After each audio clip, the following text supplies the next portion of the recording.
175. That was 175 in fifth gear.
Are the hairs on your arms standing up right now? Well, that means this episode is for you. When you hear the word motorcycle, what do you think? Do you think of a loud asshole on a Harley? A sketchy kid on a crotch rocket? How about a tattooed hooligan on a dirt bike? Most people's minds head right to the negative stereotypes associated with that word motorcycle, and it's probably your fault. I've been the reason that people hate riders plenty of times. Some were jealous, but most were pissed that I was just being an asshole on a motorcycle. Fuck 'em, right? America. Well, not really. On today's episode of The Basic Vet, we're going to cover some of the allure and stigma behind those beautiful two-wheeled dealers of Darwin Awards. Welcome to The Basic Vet, the podcast with a beard, tattoos, and no fucks. It's politically incorrect, it's abrasive, it's unapologetic, and it's probably fucking funny. I'm your host, Shannon Smith. Here you'll find out what it's like being a vet on a day-to-day basis, the unspoken struggles you don't hear about, and some honest stories from my time in our beloved Marine Corps. So grab a beer and throw out all those fucks you've had in your pocket, because where we're going, you don't need any fucks. Okay, today's episode is very close to my heart. Motorcycles were not only a passion of mine, but my entire life for a brief moment. So I've got a little insight into the matter. Oh, by the way, I'm supposed to say this. If you're listening, follow this podcast here, or head to The Basic Vet on Facebook and Instagram and throw a like. There, I said it. Just go do it, please. All right, now even if you hate bikes, you have to admit that there is almost something mystical about them. Why are people so drawn to them? Why is it that some people simply can't imagine their lives without them? Well, here's my disclaimer for this episode. My riding career was only 8 years long in total. That's it. So I'm just talking out of my ass for the most part, right? Probably not. I'm not going to go into all of it, but in those 8 years, I ended up in a position where I had a small effect on an entire state's worth of riders. A few of them are listening right now. You know who you are, and I say keep fighting the good fight. Riders are dum-dums, make them smarter. Now, since this is a basic vet, we got to cover what motorcycles mean to the veteran community. I've taught members of every branch how to ride, and above 90% of them just had to do it. A few of them were just getting out of work, but that's like 5%. And try teaching them something. Tough crowd. Now, the reason why they had to do it was probably very similar. The rush. A lot of people are thrill seekers in the military, and some are smart. We call those ones sir and ma'am. Don't forget that a lot of people also join the military for a sense of belonging, which is immediately handed to you with the key to your first bike. It doesn't matter what kind of bike you buy. Once you get it, you're in the club. You now do something that not everyone is able to do. You've got a leg up on those other peasants stuck inside of a cage with 2 unnecessary wheels. You ever wonder why you see riders chuck the deuces to each other? It's the club, bruh. They're in the club. And it's a cheaper club to join than the Jeep crowd, at least at first. Now, what are you going to do with your membership? Are you going to be an asshole and perpetuate the negative stereotype? Or are you going to help out by being an asshole where you're supposed to? Yeah, take it to the track, blah, blah, blah. But seriously, if you want to be a hooligan, there's a legal place for you to take your life into your own hands. And quite often, those places are well equipped to handle the consequences of fuck-ups. I never crashed on the street, but I definitely tried. I pissed a ton of people off by ripping a dank woolie past them, passing them way too close, riding way too fast, riding with my middle finger signal stuck on, shit like that. One thing I always knew was that I was being an asshole. If the consequences bit me in the ass, I was ready to accept them. Riders will find ways to do good things in large groups as well. If you've ever heard of a poker run, that's kind of what I'm talking about. Usually it's a large group of riders that ultimately get donations for worthy causes. What's more conspicuous than a group of 50 loud motorcycles headed to a Waffle House? Great, now I want some hash browns smothered, covered, chunked, and peppered. Hurry up, COVID! I need my fix! Anyway, motorcycles have a way of bringing people from all races, nationalities, religious beliefs, branches of service, and walks of life together. A common bond that isn't shared by everyone, just a few who get it. It's kind of why you're listening to this podcast right now. It's also why a lot of veterans love riding. It gives that uniqueness, that feeling of a one percenter, and not the Sons of Anarchy kind, the kind that did something less than 1% of the American public did at the time that you signed up. And just like when you joined, what are you going to do with that membership to one of the most unique clubs in the world? Make them all look like assholes? Or have as much fun as you possibly can with it, while minimizing the unsuspecting public's exposure to the dirty side of what you do? Now, speaking of the dirtier side of things, let's take a moment to thank today's sponsor, Broken Jarhead. Does this sound familiar? You signed up for this. This is what you asked for. 0400 hangover runs, barracks cleaning by the numbers, Blue Falcons using you as a step-up.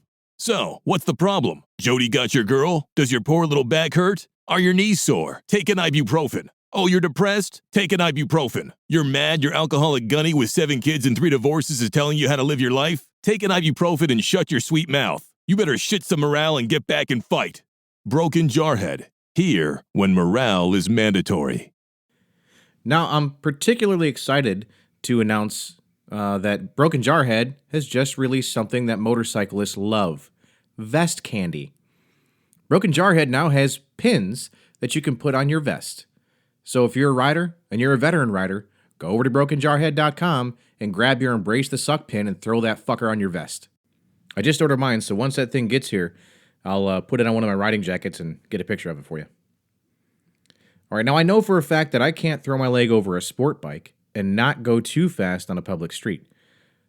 I also know that I can't get on a supermoto and try not to slide that bitch through an intersection or roll up to a red light on the front wheel. I just have to do it. The shit makes me smile.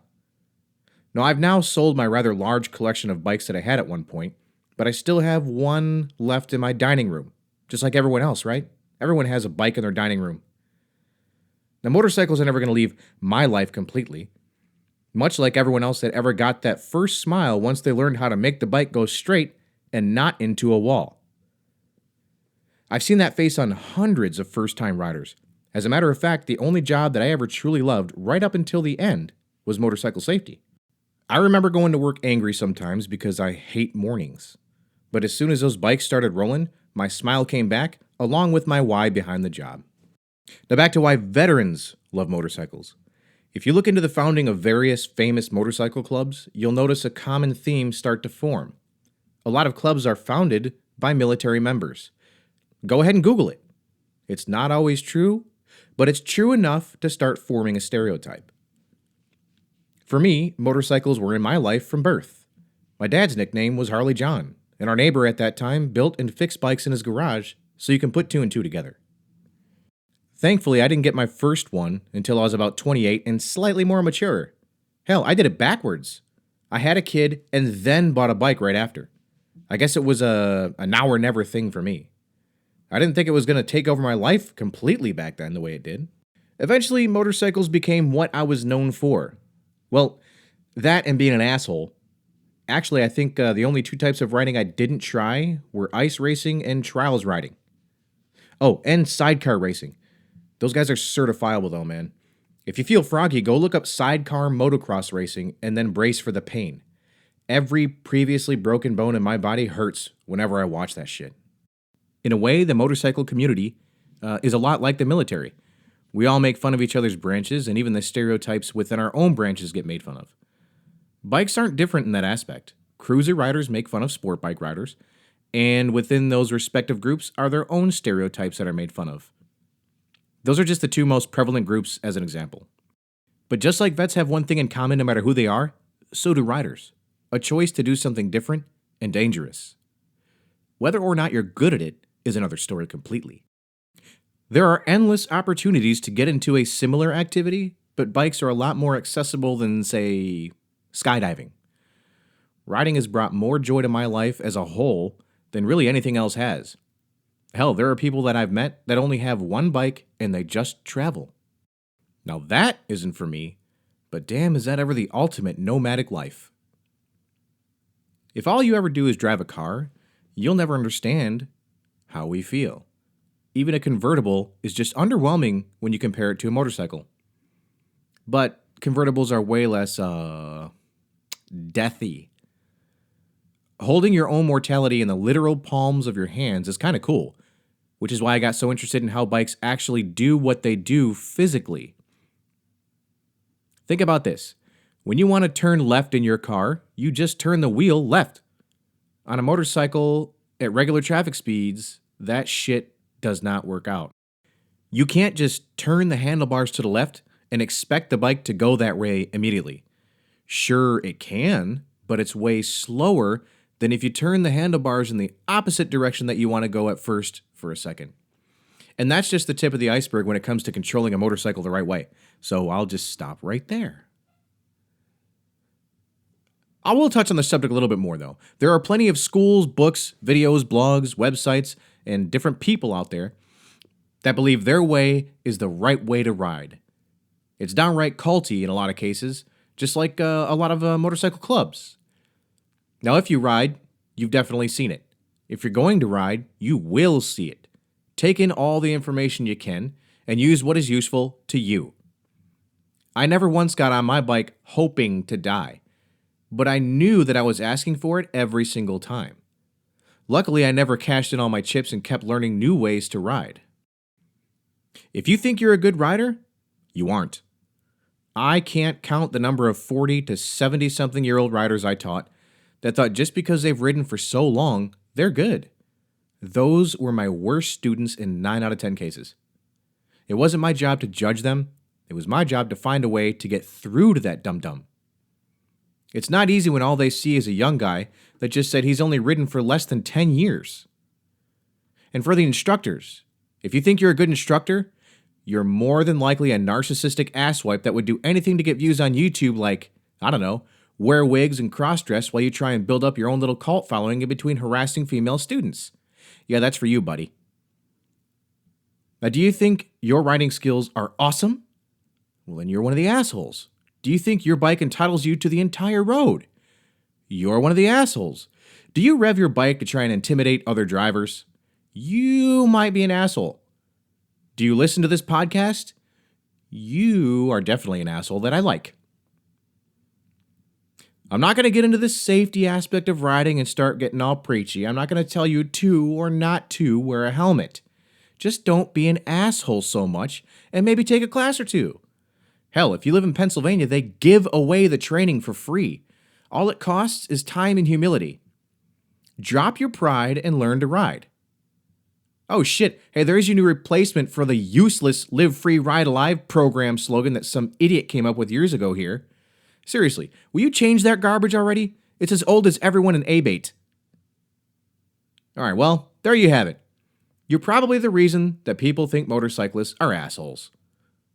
Actually, the reason people think bikers are assholes. I was the reason plenty of times, but not anymore. I'm still an asshole, just not on a bike. I want to just take a second to thank every single person that listened to the Basic Vet podcast during 2020. I know it got started late. Actually, it started up in November of, early November of 2020. And the small amount of growth that I've achieved since then is something I couldn't have imagined anyway. I started the whole podcast thing just to, get a change of pace, get a new project, get off my ass. And it turns out a couple people actually listened to it. For those couple people, thank you. Thanks a lot. Go tell a friend. Maybe they won't like it, but maybe they will. And if you're listening to it and you haven't clicked those goddamn buttons in the social media area, would you please just go fucking do it? Get it over with. You're sitting here at the end of the podcast. You're obviously hearing me talking. Click a button. Unless you're driving. Don't click the button until you're at work or at home, please. Okay. That's enough from me. I'm going to go enjoy the rest of my night and play some Madden. Later. To everyone that listened to this podcast, thank you. Thank you for taking that time out of your day to listen to me bitch, babble, and complain. I really appreciate it. But all of my active duty friends out there, I want to say thank you for signing on that dotted line so that I can continue to enjoy my freedom and be a lazy fucker that just records his voice into a microphone all day and put it on the internet. And to those of you that say, just let it go, I say, fuck you. I'm never letting go of my commitment to excellence. And don't you let it go either. I'm out.